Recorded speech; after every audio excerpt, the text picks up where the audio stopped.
Oh yes, I got a good one for you today.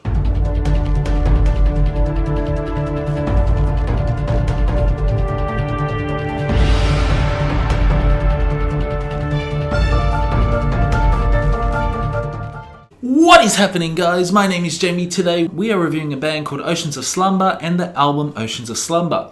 Now, in case you don't know, Oceans of Slumber is fronted by a female vocalist, and her vocals on this album are absolutely amazing. They are very angelic. She conveys a lot of emotion throughout some of these songs, but don't be fooled, right? She sings cleanly, but you also have a backup vocalist who sings aggressively, who has those harsh vocals.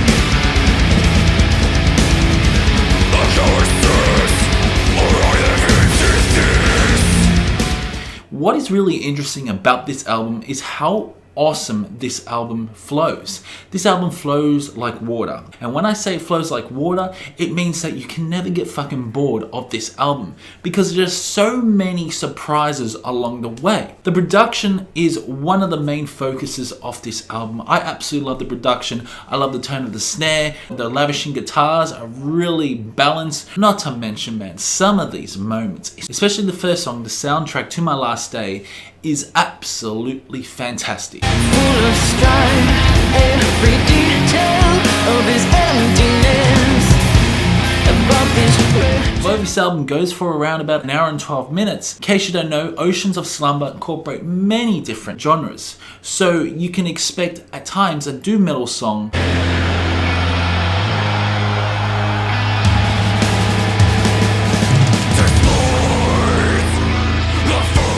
at times a goth metal song, praying whether the catacombs gone, and also at times a death metal song.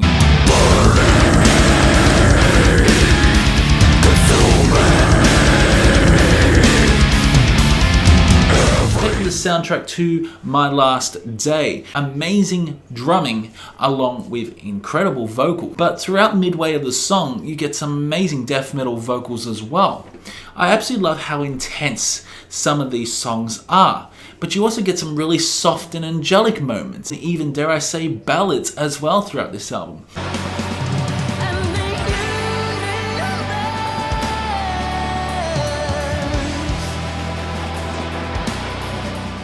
This is a very proggy album. Songs are bloated, but they don't feel bloated. People bitch about the length. Of course, some people are going to bitch because this album at times is doom metal. You can tell they've been inspired by bands such as Swallow the Sun. Take it with Pray for Fire, which has an amazing opening that sounds very similar to something out of Swallow the Sun.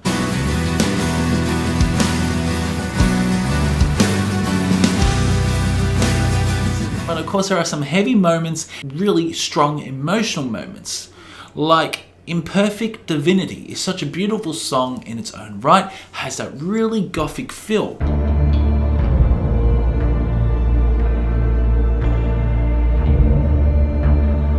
But then you get the most harshest and aggressive side of Oceans of Slumber with the song The Adorned Fathomless Creation, which is so heavy, which sounds something which is death metal. You could say this is a death metal song with the harsh, aggressive vocals at the start and how intense it is, along with the increasing blast beats. In fact, you get clean vocals on top of these blast beats, which is just absolutely fantastic. This is definitely one of the most progressive metal songs as well. So you could say it's progressive death metal.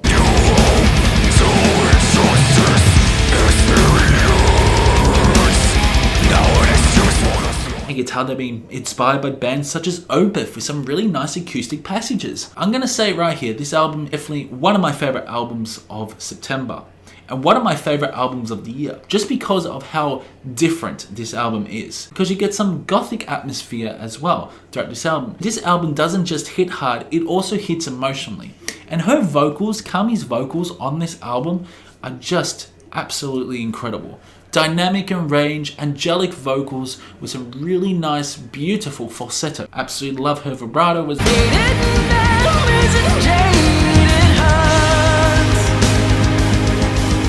get some really strong death metal songs as well. Also doom metal songs, especially with those riffs. The Adorned Fathomless Creation also has some doom metal elements.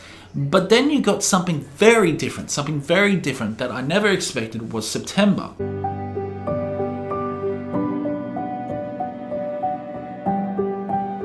September is such a beautiful song in its own right. It's a beautiful song. I think it's just an instrumental with some really nice atmospheric tones. But then the next song, you get a straight on Death Doom song.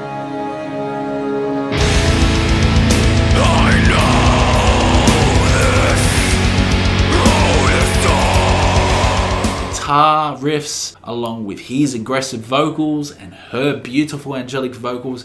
It's like the harsh vocals and the angelic vocals really come hand in hand throughout this album. And then the close off the album is the Red Flower.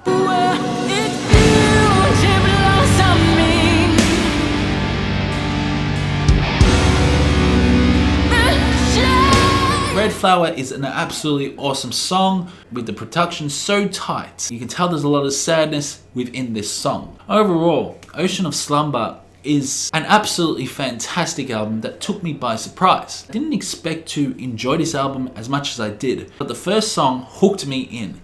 It hooked me in fast. Someone was fishing and all of a sudden I see a hook with food. I said, oh, hook with food.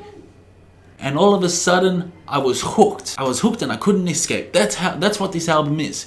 You are hooked and you have to listen to it until the end. I don't know how they do it. They do it so well. When you left me in the darkness. Some of these songs are just close to perfection in my opinion. It's something very different in the world of metal. Dare I say, I've never thought I'd hear a gothic, a prog, a doom, and also at times a death metal album all in fucking one. But not only that, they incorporate some neoclassical style, neoclassical moments as well. My god, this album gets a solid 9 out of 10. Absolutely fucking loved it. It was such an awesome album. Go check it out now if you haven't heard it, because you're gonna give yourself a hernia if you don't.